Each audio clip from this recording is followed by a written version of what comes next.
জন্য প্রার্থনা, সেবকের জন্য প্রার্থনা, মিশনের জন্য প্রার্থনা, মিশনারিসের জন্য প্রার্থনা, নতুন চার্চ প্ল্যান্টিং, মিশনারিসের জন্য প্রার্থনা, নতুন চার্চ প্ল্যান্টিং এর জন্য প্রার্থনা, পরমেশ্বরের রাজ্য বাড়ি ওর জন্য প্রার্থনা।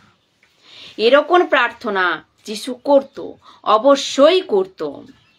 তো মার্ক 1:35 বাক্যে বলছে, পরের দিন ভোর হবার রাত থাকতে থাকতে তিনি বাড়ি থেকে বেরিয়ে পড়লেন আর নির্জন স্থানে গিয়ে প্রার্থনায় কাটালেন। যিশু কেন প্রার্থনা করত? কেননা রাত ভর প্রার্থনা করত, সকালে প্রার্থনা করত, কিন্তু পুরা দিন সেবা করত, মিনিস্ট্রি করত। এবার একে দেখুন কি লেখা, যোহন 17:20 বাক্য। দেখুন কি বলছে, আমি কেবল এদের জন্যই প্রার্থনা করছি না, এদের শিক্ষার মধ্য দিয়ে যারা আমায় বিশ্বাস করবে তাদের জন্যও করছি। তো যিশু কাদের জন্য প্রার্থনা করত? নতুন লোকেদের উদ্ধারের জন্য, নতুন চার্চ প্ল্যান্টিং এর জন্য, আত্মা বাঁচানোর জন্য এবং লোকেদেরকে বাঁচানোর জন্য যিশু প্রার্থনা করত।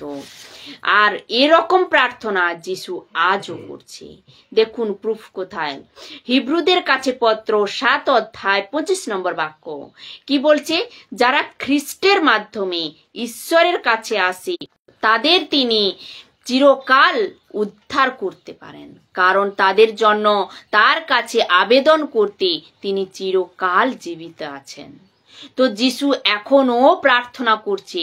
এর পরের বাক্যে দেখুন কি বলছে, মথি 9:38, তাই তোমরা ফসলের মালিকের কাছে অনুরোধ করো যেন তিনি ফসল কাটার জন্য মজুর পাঠান। আর আপনারা জানেন স্যামসঙ্গীত দাউদ কি বলেছিল যে স্যামসঙ্গীত 2:8 বাক্যে বলছে কি, যদি তুমি আমার কাছে চাও আমি সমগ্র জাতিগুলি তোমার হাতে দিয়ে দেব। তো ওল্ড টেস্টমেন্টেও পরমেশ্বর দাউদের মুখ থেকে এই প্রার্থনা করাতো কি না, জাতির জন্য তুমি চাও, মাঙ্গো, রাষ্ট্রের জন্য, ভারতের জন্য, নেপালের জন্য, আফ্রিকা, আমেরিকা, এমনকি পুরো দুনিয়ার জন্য মাঙ্গো। এরপরে দেখুন কলসীয় 4:3 বাক্যে কি বলছে যে পৌলো বলছে, কে বলছে? পৌলো, এই সঙ্গে আমাদের জন্যও প্রার্থনা করো যেন ঈশ্বর আমাদের জন্য অপরের কাছে সুসমাচার প্রচারের সুযোগ করে দেন। প্রার্থনা করো আমরা যেন সেই নিগূঢ় তত্ত্ব যা ঈশ্বর খ্রিস্টের সম্বন্ধে প্রকাশ করেছেন তাও লোকেদের জানাতে পারি। এই সত্য প্রচারের জন্যই আমি আজ কারাগারে রয়েছি। কে বলছে? পৌলো কোথায় রয়েছে? জেলে রয়েছে। দেখুন কি বলছে, ও বলছে কি প্রার্থনা করো আমি কারাগার থেকে ছাড়া পাই, আমি বাইরে আসতে পারি। আর এরকম প্রার্থনা করেছিল কলিসিয়ানে। কবে? যখন পিতর জেলে ছিল তখন।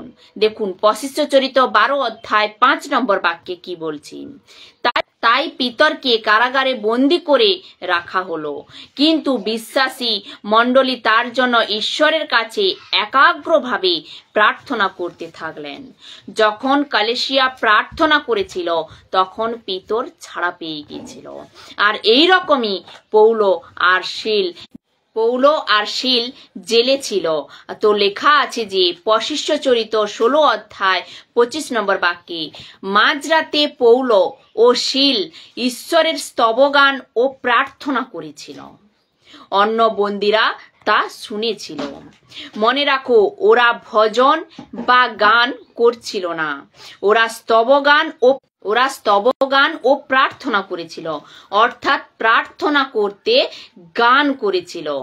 আজকাল লোক বলে কি